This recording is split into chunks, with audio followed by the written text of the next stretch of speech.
আপনার কি নিচের সমস্যাগুলো হচ্ছে? রাতের বেলা তীব্র চুলকানি, শরীরের বিভিন্ন অংশে ছোট ছোট দানাদার ফুসকুড়ি, চুলকানির ফলে লালচে দাগ বাঁকা হয়ে যাচ্ছে, অস্বস্তির কারণে ঘুমাতে পারছেন না, পরিবারের অন্যদের মধ্যেও একই উপসর্গ দেখা যাচ্ছে। অনেকেই মনে করেন হয়তো সামান্য ধুলোবালি লেগেছে বা এটা তো সাময়িক চুলকানি। কিন্তু প্রতিদিন রাতে যদি হাত, পা, কোমর, আঙুলের ফাঁক বা পেটে এমন চুলকানি হয়, তবে সেটিকে হালকাভাবে দেখা ঠিক নয়। এই উপসর্গগুলো স্ক্যাবিস এর হতে পারে।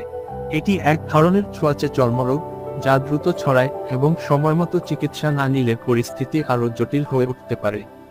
তাই দেরি না করে এখনই চর্মরোগ অভিজ্ঞ ডাক্তারের পরামর্শ নিন। এই সমস্যা থাকলে অ্যাপয়েন্টমেন্ট নিতে কল করুন 0191663327 এই নাম্বারে।